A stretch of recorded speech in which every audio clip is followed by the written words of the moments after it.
Oi pessoal, sejam muito bem-vindos. Esse vai ser o nosso primeiro vídeo da nossa série de bioquímica e hoje a gente vai começar com a bioquímica da água.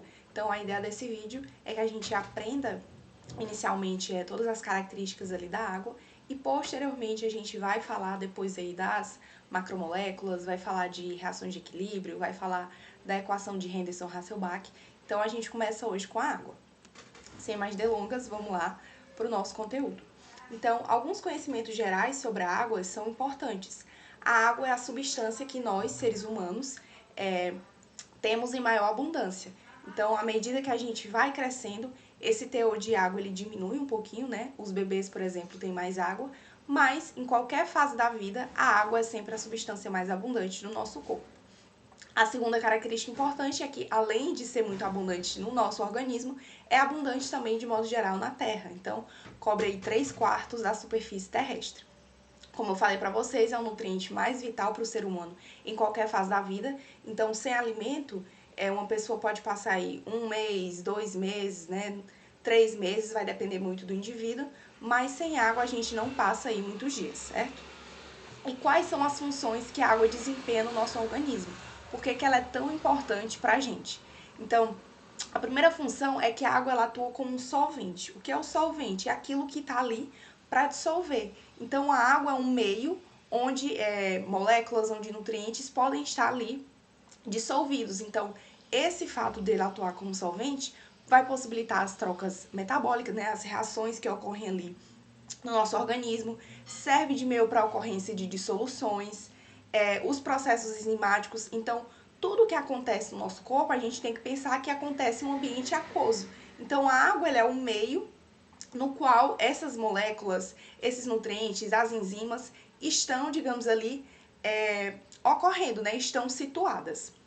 A segunda é o deslocamento dos nutrientes e metabólitos. Então, para que os nutrientes cheguem nas diversas células, né, nos tecidos, o gás oxigênio, eles precisam se locomover em um ambiente, né, em um meio. E a água é esse meio. Então, nutrientes e metabólitos circulam todo o nosso corpo através da água que compõe ali o nosso sangue. A terceira função da água no organismo é a participação na formação e estruturação dos tecidos. Então, a água compõe também os nossos tecidos. O músculo, por exemplo, é um tecido, né? O tecido muscular contém uma grande quantidade de água. O tecido conjuntivo frouxo tem também. Então, mais um papel da água no nosso organismo.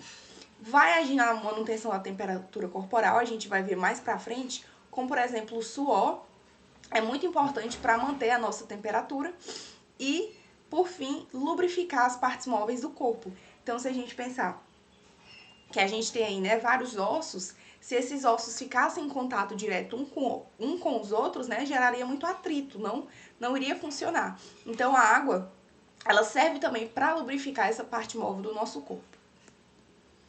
E aí, como eu já tinha falado para vocês, né, ao longo de toda a nossa vida, a água é sempre o nutriente mais abundante, mas a composição da água no nosso corpo varia de homens para mulheres e de crianças, né, até os idosos. Então, as mulheres em geral, elas vão ter menos água no corpo do que os homens. Isso porque os homens têm uma proporção maior de massa magra do que nós mulheres, então por conta disso, eles têm ali um teor de água maior do que nós mulheres. A gente costuma ter mais massa gorda do que massa magra. Então, por conta dessa diferença de proporção, as mulheres tendem a ter menos água do que os homens. E comparando ali a idade, né, crianças e idosos, à medida que a gente vai envelhecendo, a gente vai perdendo essa proporção de água. Então, a gente tende a acumular menos água no corpo, também pela essa questão de nós perdemos massa magra aí ao longo do tempo. Então, por mais que aquele indivíduo, né, que se alimenta bem, pratica ali uma atividade física, como musculação, por exemplo, ele consiga ele consiga ter ali um percentual de massa magra interessante, ainda assim, à medida que a gente envelhece, a gente tem ali uma perda de massa, né, de tecido. Então, por conta disso, o teor de água, ele tende a ser bem menor. E aqui, como eu falei pra vocês, né, o tecido muscular vai ter mais água que o tecido adiposo, aqui à esquerda no final da tela. E por conta das crianças, né, uma curiosidade, por conta das crianças terem mais água no organismo, a gente pensa aí que crianças que passaram, por exemplo, por uma cirurgia, né, por alguma espécie de trauma, tendem a se recuperar bem mais rápido do que os idosos, porque essa água em maior quantidade está permitindo ali as reações ocorrerem, os processos de cicatrização, de transporte, então a tendência é que elas se recuperem bem mais do que um idoso. E aqui pensando agora sobre o compartimento.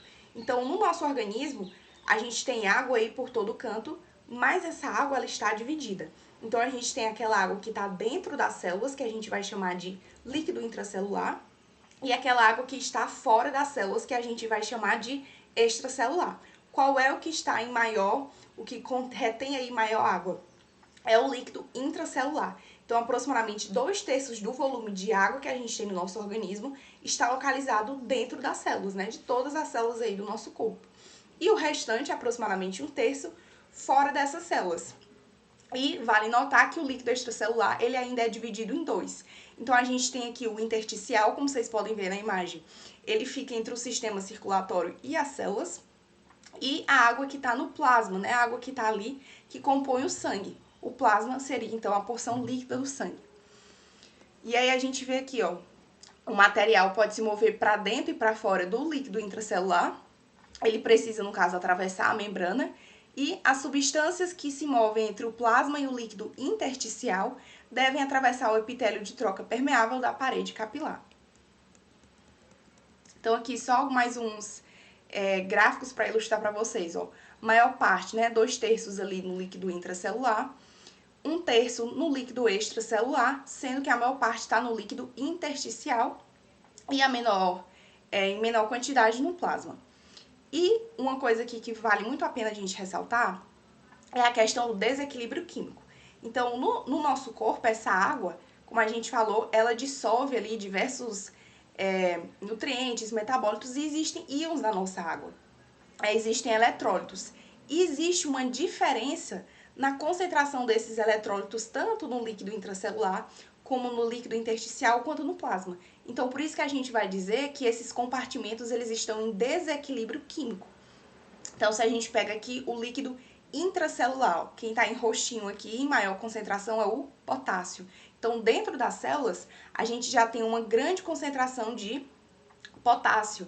Aqui também, ó, muitas proteínas dentro da célula. Já no líquido intersticial, o que é que prevalece? O sódio. Então, fora das células, né, o sódio ele tem uma prevalência no meio extracelular. Então, a gente pode ver que cada compartimento ele tem ali uma predominância de algum eletrólito ou mesmo das proteínas.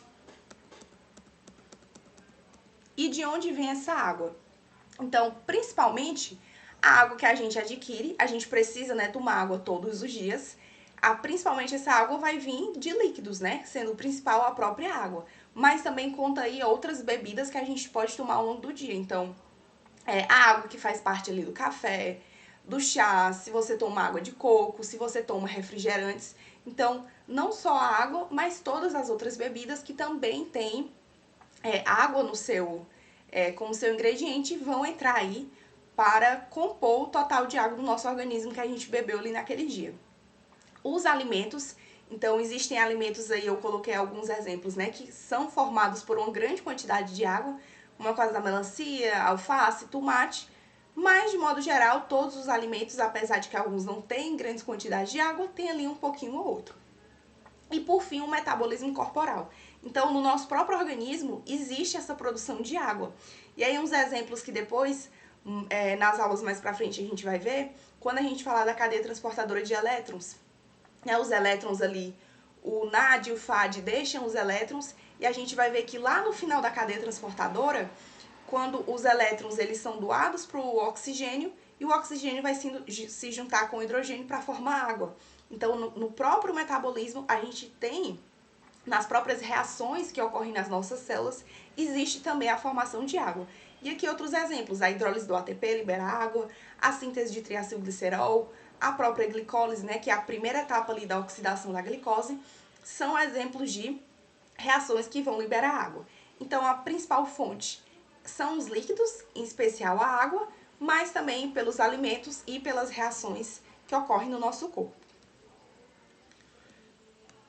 Aqui, como eu falei para vocês, a importância do balanço hídrico.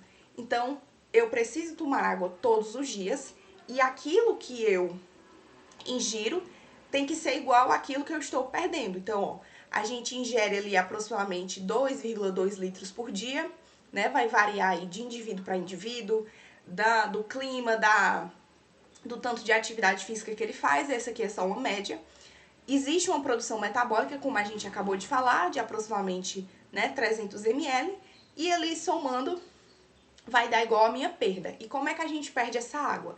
A principal forma é através da urina, né? Então, a urina aí que vai excretar não só água, mas outros metabólitos que o nosso corpo não precisa, né, que quer eliminar. Então, a maior parte da água vai ser eliminada através da urina. Existe uma pequena eliminação através das fezes, né, aproximadamente 100 ml, e o que a gente chama de perda insensível de água. Como o próprio nome diz, a gente não consegue perceber, mas está sim ocorrendo uma perda, que seria através da pele e também através dos pulmões, né? Quando a gente respira, ocorre ali muitas vezes uma pequena eliminação de gotículas de água. E entrando agora propriamente na parte bioquímica, né? Na estrutura da água. O que é a água?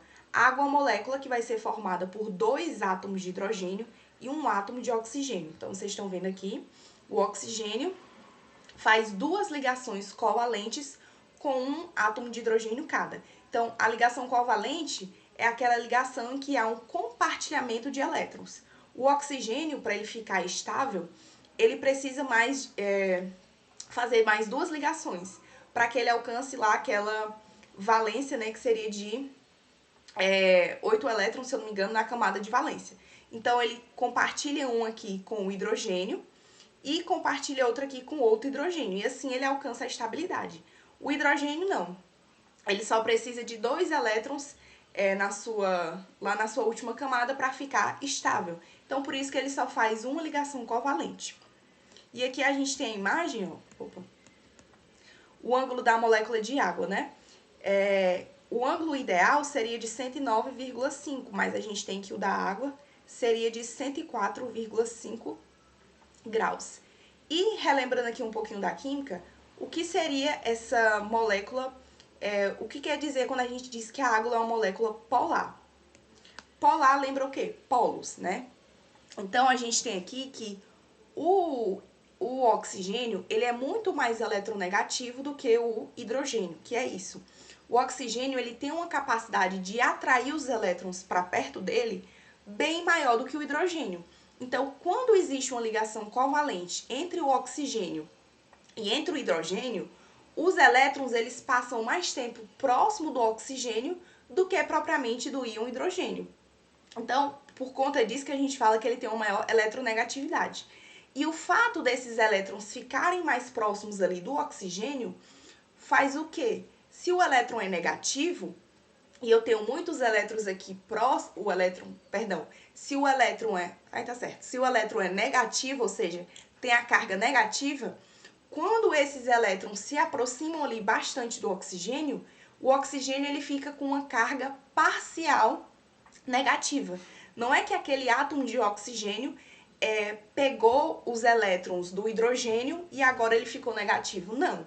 Mas pelo fato deles estarem mais próximos, a gente diz que ele adquire uma carga parcial. Por isso esse nome, parcial.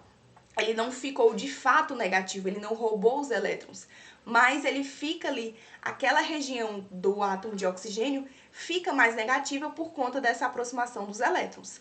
E em compensação, se o oxigênio ficou negativo, né, com essa carga parcial negativa, porque os elétrons se aproximaram dele, o hidrogênio, por sua vez, vai ficar com a carga parcial positiva, já que os elétrons se afastaram. Então, por conta disso, a água ela é uma molécula polar. Quando a gente vai fazer lá, quando a gente vê aqui, existe tanto essa polaridade aqui desse lado como desse outro, né? E quando a gente soma, a água seria então uma molécula polar.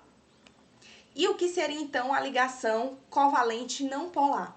É quando a ligação entre 2 átomos, ela não apresenta esses polos. Então, por exemplo, se eu pegar aqui uma ligação entre carbono e carbono,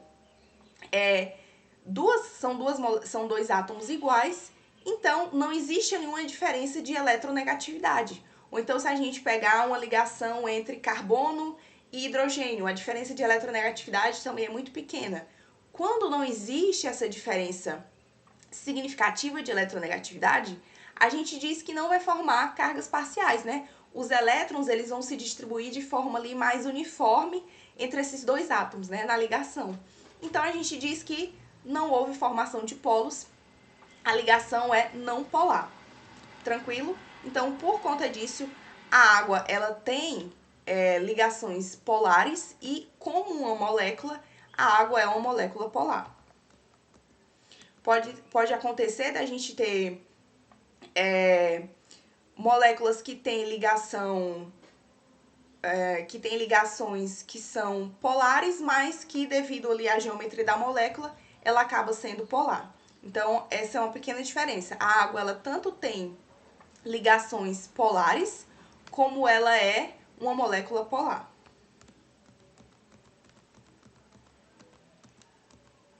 E aqui falando agora sobre os dipolos, que é basicamente um pouco do que a gente acabou de falar. Uma molécula, ou seja, a água, com carga elétrica distribuída de maneira assimétrica, ou seja, eu falei para vocês que os elétrons ficam mais próximos do oxigênio, está assimétrico, não é uma distribuição igual. Ao redor da sua estrutura é referida como um dipolo. Então, a água ela é uma molécula com a carga elétrica que está distribuída de maneira assimétrica ao redor ali da sua estrutura e por isso a gente vai chamar de dipolo. A água ela tem um forte dipolo. E qual é a importância de saber isso? Isso vai interferir na sua constante dielétrica. A constante dielétrica da água é muito elevada. E aqui, né, o que é que tem a ver essa constante dielétrica, qual é a importância dela? A constante dielétrica, ela vai refletir, ela é uma propriedade física, e ela vai refletir o número de dipolos em um solvente. Então, se a água ela tem uma constante dielétrica alta, existem ali muitos dipolos na água, né? Muitas moléculas com essa distribuição assimétrica. E qual é a importância disso? Por conta dessa constante dielétrica alta, a água ela diminui a força de atração entre espécies carregadas e polares. Então, vamos pensar aqui no NaCl.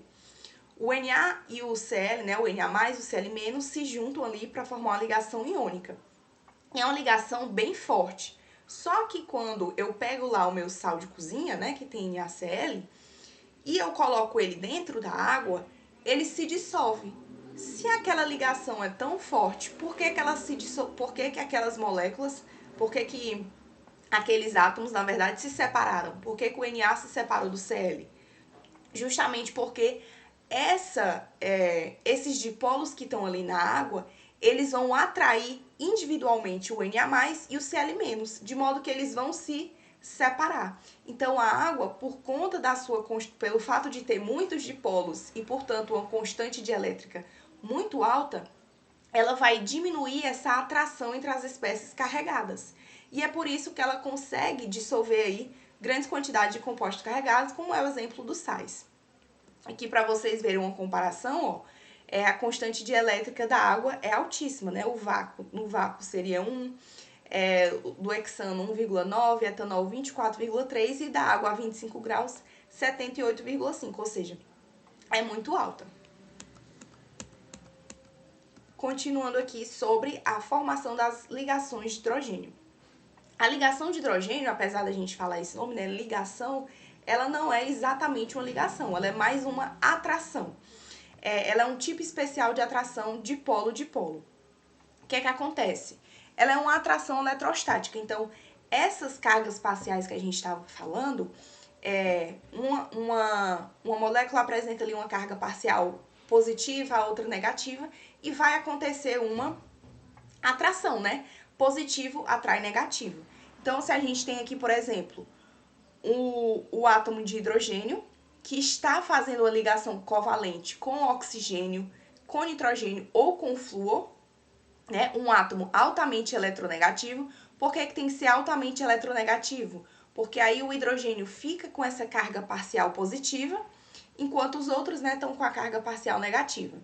Aqui a gente pode ter o exemplo do hidrogênio que está ligado ao próprio oxigênio da água. E esse hidrogênio aqui, ele vai ser atraído a um átomo de oxigênio de flúor ou de nitrogênio de outra molécula próxima.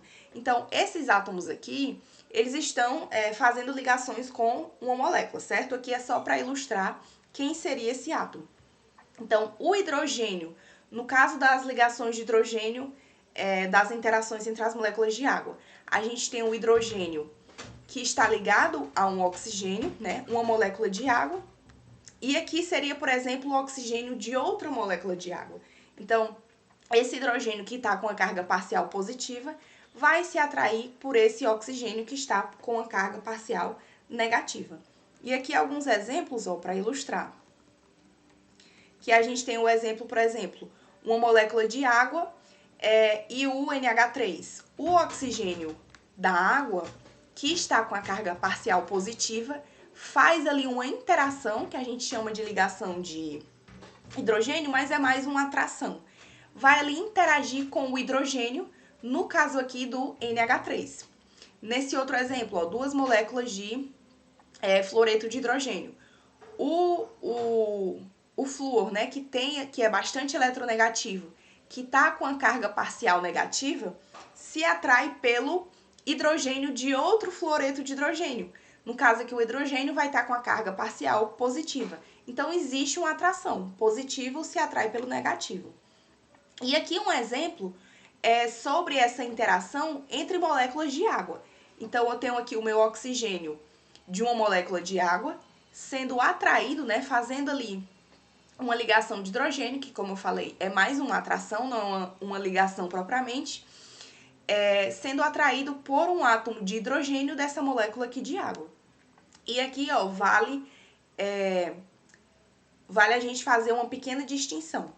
A ligação covalente, ela é uma ligação intramolecular. Então, eu tenho aqui esse oxigênio que faz essa ligação com esse hidrogênio, é uma ligação intramolecular, ou seja, é dentro, digamos assim, da molécula, entre os átomos de uma molécula.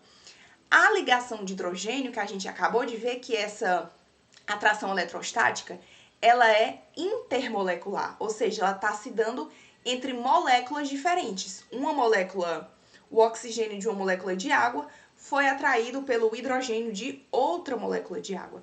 Então, prestem atenção nisso, essa pequena diferença. E aí, as características da ligação de hidrogênio, né? O Leininger traz aí que 10% dessa ligação, dessa atração, seria covalente, então tem ali uma pequena característica de ligação covalente, mas 90% tem um caráter eletrostático. É uma ligação relativamente fraca, então a gente vai ver aqui, no próximo slide, ele vai dar o tempo, ele fala do tempo dessa ligação. Ela está constantemente se formando e se rompendo, se formando e se rompendo. Então não dura muito. Se você pensar num copo de água, né, que existem ali milhares de moléculas de água dentro.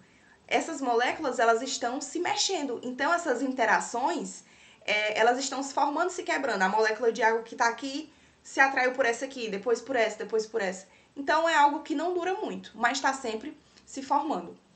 É de curta duração, como a gente falou, e como a gente vai ver mais para frente nos próximos slides, a água ela sempre tende a formar o número máximo de ligações de hidrogênio. Então ela vai estar sempre buscando interagir o máximo possível com as outras moléculas de água que estão próximas dela. Aqui para mostrar para vocês, ó, como eu tinha falado, né, que é exemplo de algumas, da energia necessária para quebrar aí algumas ligações covalentes, e aí, como vocês podem ver, ó, a ruptura de uma ligação de hidrogênio em água líquida, ou seja, dessa interação, dessa atração eletrostática, requer ali aproximadamente 4,5 quilocalorias por mol.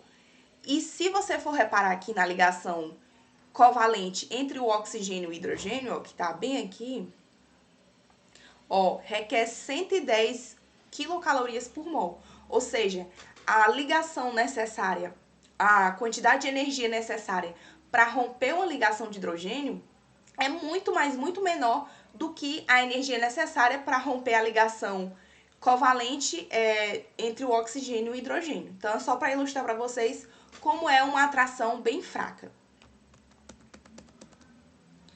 Como eu tinha falado, ó, o tempo de duração 1 a 20 picosegundos, né? O que seria o picosegundo? É o 10 a menos 12 segundos, ou seja, é muito rapidinho, né? Formou, quebrou, formou, quebrou. Então, tá toda hora ali se formando e se rompendo, certo? E aqui, sobre a questão da formação do máximo das ligações de hidrogênio. Então, aqui o exemplo, a gente vai dar o exemplo do que é que acontece no gelo. No gelo é quando a água, de fato, consegue formar o maior número de ligações de hidrogênio. Por quê? No gelo, a energia das moléculas, a energia cinética ali associada ao movimento, ela é menor. Então, as moléculas, elas têm um movimento, mas é muito menor em comparação com a água, por exemplo, no estado líquido. O que é que acontece? No gelo, devido aí a essa menor movimentação, uma molécula de água consegue interagir com quatro outras moléculas de água. Já na água líquida isso não acontece. Ele fala aqui, ó, no gelo, cada molécula de água forma 4 ligações de hidrogênio. Então é possível fazer aí 4 interações. Como vocês podem ver, ó, vai formar essa rede, como se fosse uma rede regular, né? Uma estrutura bem organizada. Já na água líquida isso não acontece.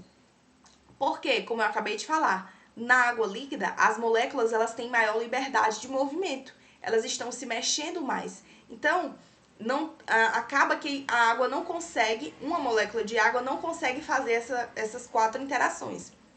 E aí o livro fala que ele faz, né, 3,4 ligações. Obviamente que não dá para fazer uma ligação quebrada, mas é para a gente ter essa noção de que nunca forma 4, porque as moléculas estão se mexendo demais, então acaba que uma interação ali fica comprometida, né, acaba não acontecendo. E essa, a gente vai falar mais pra frente, essa diferença aqui entre como a água, as moléculas de água interagem no gelo e interagem quando é água líquida, isso aqui vai influenciar na própria densidade da água, que a gente vai ver nos slides mais pra frente.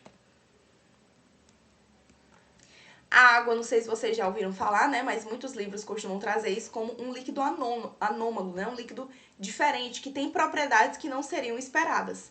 E por que existem essas propriedades inesperadas? Justamente por conta das ligações de hidrogênio. Então, o ponto de fusão, o ponto de ebulição e o calor de vaporização da água é mais alto do que outros solventes, né? O ponto de fusão é para passar ali do estado sólido para o estado líquido. Então, por exemplo, gelo virando água líquida. O ponto de ebulição, né, para virar ali vapor ou gás, né? Então, para vocês verem aqui, ó, uma comparação, esse aqui é um recorte do Leininger. A água, o ponto de fusão 0, todos os outros bem menor, metanol, menos 98, menos 117. O único que é maior que a água aqui é o benzeno. Ponto de ebulição, novamente, quem ganha aqui só no caso é o butanol, que tem o maior, mas a água ó, é o segundo maior. Se você comparar com exceção do butanol aqui, a água é maior do que todos os outros. Aqui, com exceção do benzeno, ponto de fusão da água é maior do que todos os outros. O calor de vaporização aqui da água, maior do que todos. Então, a água ela tem um comportamento bem diferente de diversos outros solventes que são comuns, né, que são bastante conhecidos.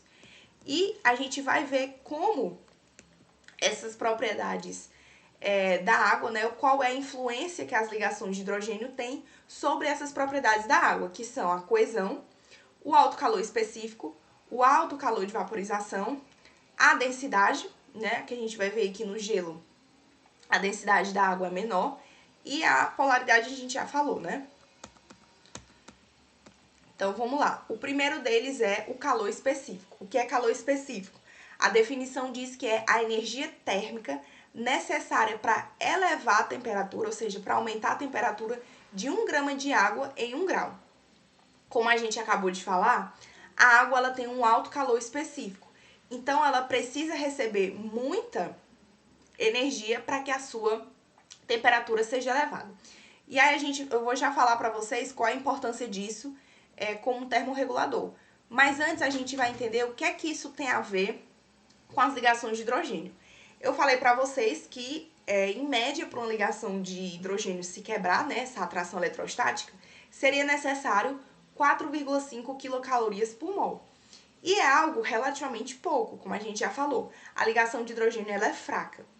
Só que se você for pensar que não existe ali uma ligação, quando a gente pensa que, né, uma garrafinha com água, um balde com água, a água toda do nosso corpo, se a gente quisesse quebrar essas ligações de hidrogênio, essas interações, seria necessário muita energia, porque não é só uma ligação de hidrogênio que está acontecendo, são várias. Então, por conta disso, quando a gente soma ali todas as interações, todas as ligações de hidrogênio que estão acontecendo entre as moléculas de água, se eu quiser quebrar essas ligações, eu preciso fornecer muita energia.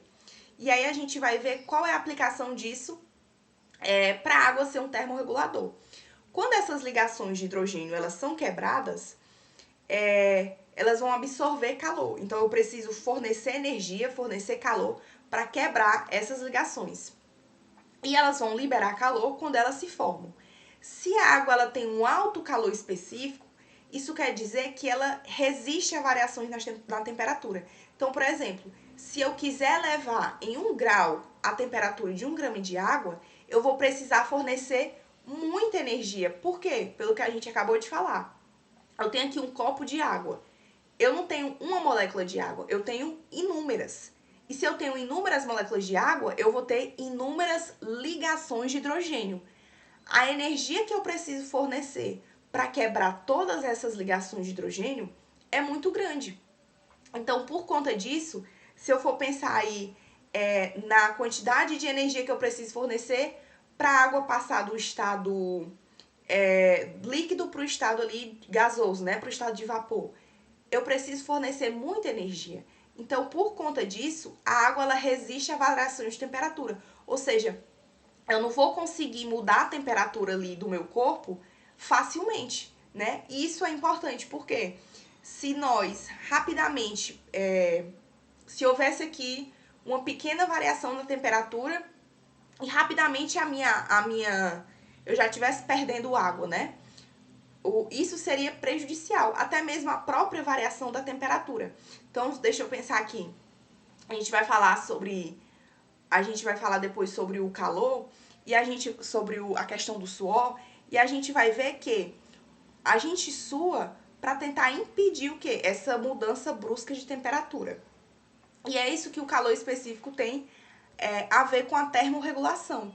Se a água ela não vai, ela precisa de muita energia para sofrer ali uma variação de temperatura, ela atua como um bom termorregulador. E o que a gente já falou que é favorável, porque mudanças bruscas ali na temperatura do nosso corpo vão prejudicar o bom funcionamento do nosso organismo. Mais pra frente a gente vai entender essa questão da termorregulação se referindo ao nosso, ao processo ali de suar, né? Dando continuidade. A segunda propriedade que a gente vê é a densidade. Existe uma diferença da densidade da água no estado líquido e da densidade da água no estado de gelo. Essa figura aqui eu achei super interessante. Eu vou linkar aqui no vídeo uma aula falando aqui sobre também propriedades de água, de onde eu retirei essa figura. Então, a gente vê aqui que no estado líquido, as moléculas de água, elas têm maior energia cinética. Eu até comentei anteriormente com vocês. No estado líquido, as moléculas de água têm uma maior energia cinética, ou seja, elas têm uma maior liberdade de movimento, elas vibram mais, elas se movem mais. Se elas estão se mexendo muito, vocês concordam comigo que essas ligações de hidrogênio, elas não vão se dar de maneira a formar aquelas 4 ligações lá. Lembra que a gente falou? Que no gelo forma as 4 ligações de hidrogênio, na água líquida não forma todas as 4.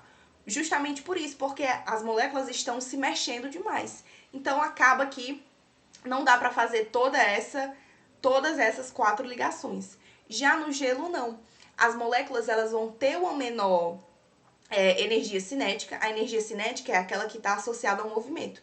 Então elas se mexem menos, né? Elas vibram menos. Existe ali um grau de vibração, mas é bem menor. E como essas moléculas elas estão mais paradinhas, elas conseguem fazer essas 4 interações. De modo que elas formam essa rede aqui, né? Uma rede que a gente chamou de uma rede, uma estrutura regular.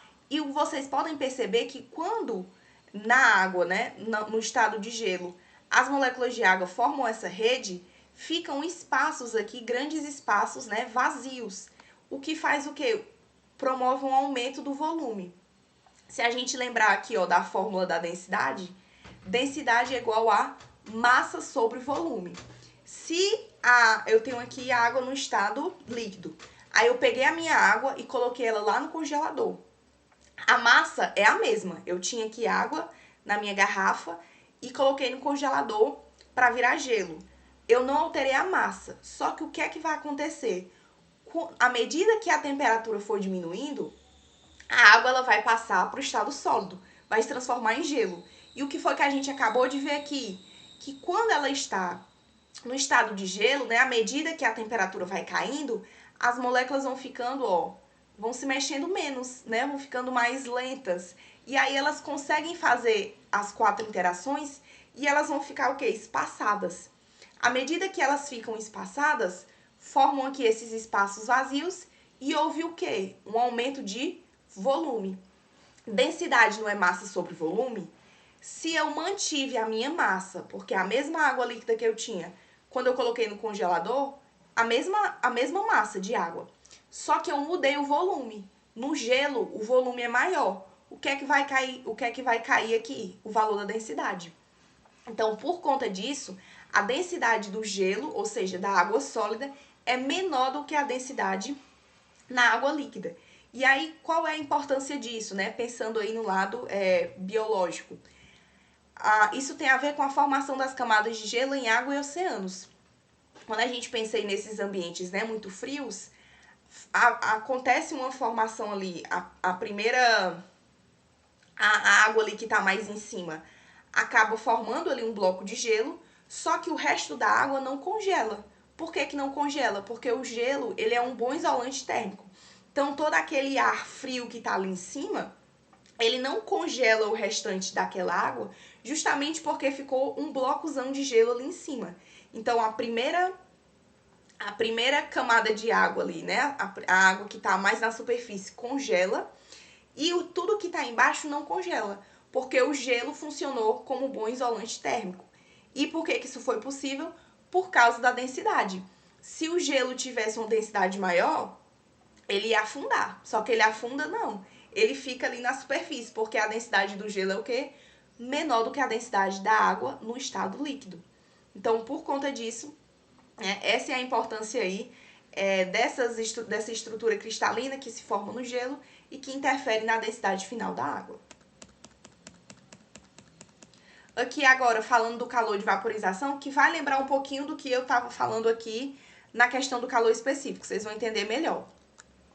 A água, ali o calor específico é só a energia necessária para mudar em 1 grau, para elevar em 1 grau 1 grama de água. Aqui no calor de vaporização, a gente está falando já em não só mudar ali 1 grau, 2 graus da temperatura, mas sim fazer com que a água vá do estado líquido para o estado gasoso. Então, para que a água vá para o estado gasoso, ela precisa receber muita energia. Por quê? Justamente aquilo que a gente estava falando. Eu tenho aqui um copo de água.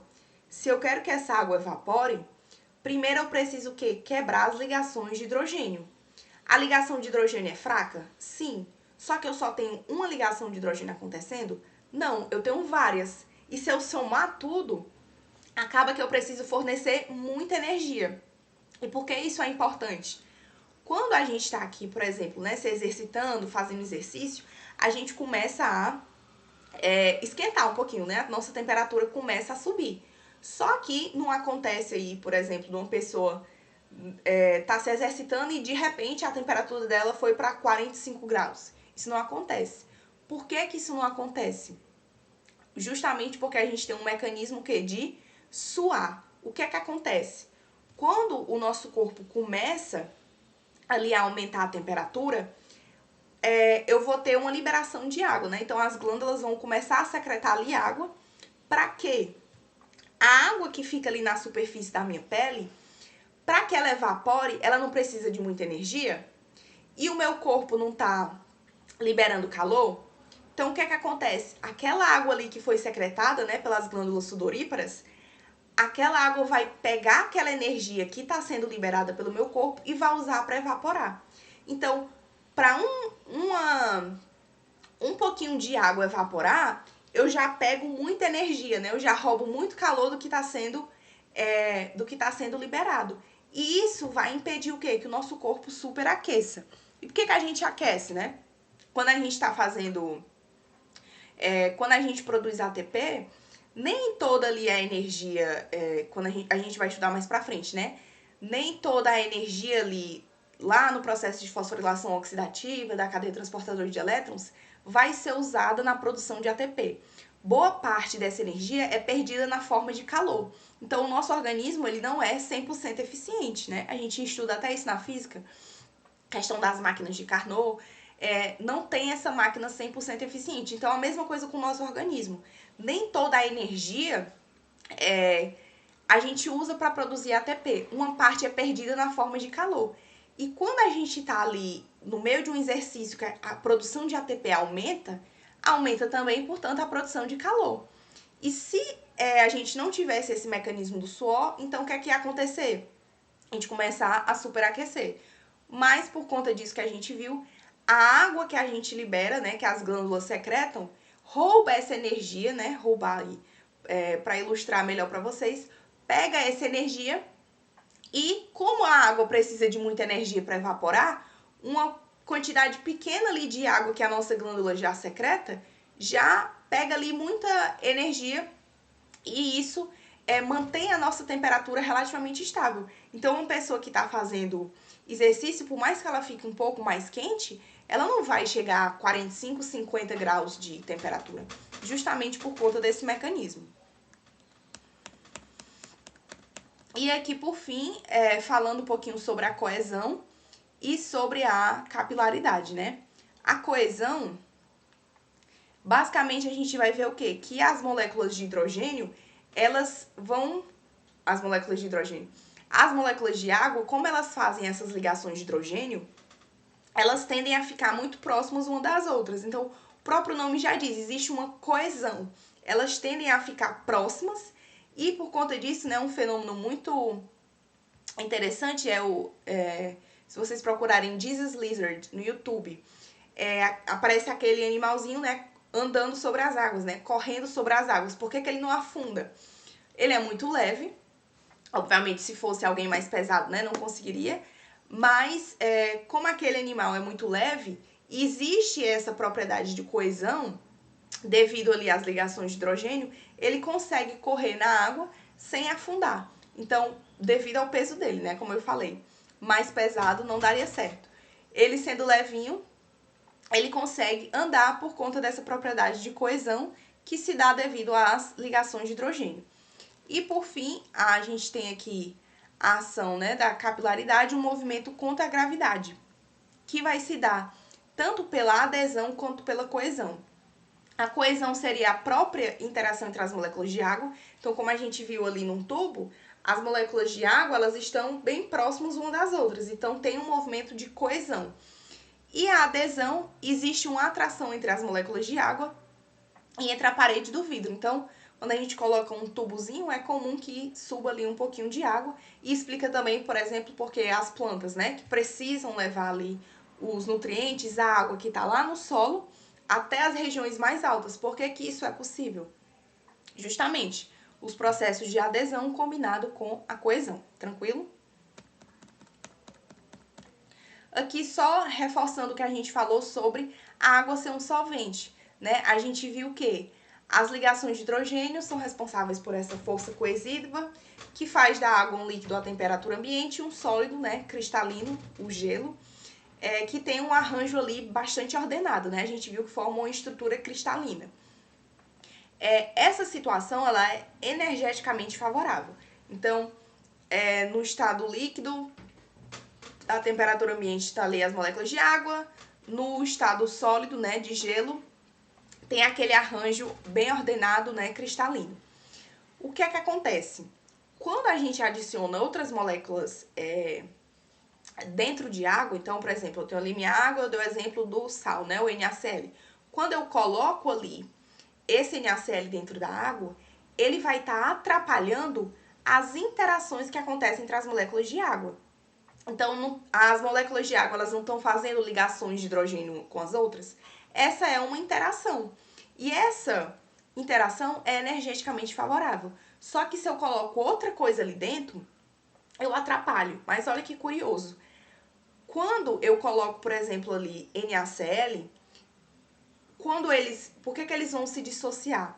Porque a água agora ela vai passar a interagir com o soluto. Então, a gente viu que a água ela tem uma constante dielétrica alta, então ela é como se ela exercesse uma força, digamos assim, maior para separar o sódio do cloro. E aí, as moléculas de água, parte delas vão interagir com o Na+, e parte delas vão interagir com o Cl-. E essas novas interações que se formam, elas têm um estado energeticamente mais favorável que o anterior. Então, a gente vai ver aqui, ó. Só para lembrar, né? A água tem uma constante dielétrica alta, ou seja, diminui a atração entre espécies carregadas polares. O Na e o Cl, eles se atraem. Na+, Cl-. Existe ali uma atração, a ligação iônica. Por que que quando eu coloco o NaCl na água, se separa? Porque a água está diminuindo essa atração. E uma nova atração vai se estabelecer entre quem? Entre uma molécula de água e o Na+, e entre uma molécula de água e o Cl-. Na verdade, entre várias moléculas, né? Como a gente vai ver na imagem. Por isso, aí, como eu acabei de falar para vocês, né? As interações, aqui, ó, vocês podem ver, ó, o Cl-, né? Quando a gente coloca ali sal, aí mistura, esse sal se dissolve dentro da água, o que é que aconteceu? O Cl-, né, houve uma dissociação, né, íons que já existiam apenas se separam. O Cl- agora, esse íon, a gente diz que ele está hidratado, porque diversas moléculas de água estão ao redor dele. E percebam aqui, ó, essa bolinha vermelha é o átomo de oxigênio. As bolinhas brancas são o átomo de hidrogênio. A gente não viu que a molécula de água é uma molécula polar? Então, esse hidrogênio aqui, ele está com carga parcial positiva. E positivo não se atrai com negativo? Então, ó, a molécula de água, quando ela fica próxima do íon Cl-, os íons hidrogênios, eles ficam voltados para o Cl-, diferente do que acontece com o íon sódio. O sódio, quando tem moléculas de água ao redor dele, quem fica próximo é o átomo de oxigênio da molécula de água. Por quê? Porque é ele que tem a carga parcial negativa. E o negativo atrai positivo. Então, por que que o Na+ se separa do Cl-? Porque a água vai diminuir essa atração. Então, ela exerce uma atração sobre o Cl- e sobre o Na+, que é maior do que a interação que eles tinham. E por conta disso acontece essa dissolução. E essa nova configuração aqui, ela é muito mais energeticamente favorável. E aí, se a água dissolve os compostos que são polares, por que ela não vai dissolver os compostos apolares, né? A gente vê ali os polares, né, que formam ali polos, né? Formam cargas parciais positivas e negativas. Por isso que interage tão bem com Cl- e o Na+, eles têm cargas. Mas aqueles compostos que são apolares, né, que não têm essa formação ali de cargas parciais. Por que que a água não consegue dissolver? Justamente porque não tem essa interação, não vai ter essa atração. O sódio ali, ele tinha um íon positivo, ele é um íon positivo, e esse íon positivo se atraía pelo oxigênio, que tinha uma carga parcial negativa. Mas se eu coloco dentro ali de um copo d'água um composto que não tem cargas, como é que a água vai se atrair por esse composto? Não tem como. Então, é por isso que quando a gente coloca algo ali apolar, por exemplo, óleo dentro de água, acontece uma situação muito desfavorável, que é o quê? Além da água, além daquele composto estar atrapalhando as interações entre as moléculas de água, ele não vai conseguir interagir com a água. A gente viu que no composto polar era o quê? ele atrapalhava as ligações de hidrogênio entre as moléculas de água, só que as novas interações que se formavam, ou seja, moléculas de água interagindo com íons Cl-, moléculas de água interagindo com íons Na+. Essas novas interações eram mais energeticamente favoráveis do que quando só tinha água. Só que aqui, quando eu coloco um composto apolar, isso não acontece. Além de atrapalhar, né, quando eu pingo ali uma gotinha de óleo dentro de um copo d'água, além daquele óleo tá atrapalhando as ligações de hidrogênio ali ao redor dele, né, daquelas moléculas de água, ele não vai conseguir interagir com as moléculas de água. Ou seja, a associação de água com compostos apolares, ela é energeticamente desfavorável, né? Não é uma interação interessante, não vai ter ali como a gente falou, um quadro, né, um cenário energético favorável. E aí, por isso que a gente vê, ó, por que as moléculas de esses compostos apolares, eles vão se agrupar. Não é que existam interações hidrofóbicas, né? Falar até aqui mais pra frente, ó. Eu deixei para vocês verem. Não é que exista uma interação hidrofóbica, mas quando, ó, os compostos apolares, né, as moléculas ali, elas estão separadas, existem muitas moléculas de água ali sendo atrapalhadas. Como assim, né, atrapalhadas? Quando eu tenho essa molécula de água aqui, por exemplo, ao invés dela estar interagindo com outras moléculas de água, ela não consegue, porque tem um composto apolar ali bem pertinho dela.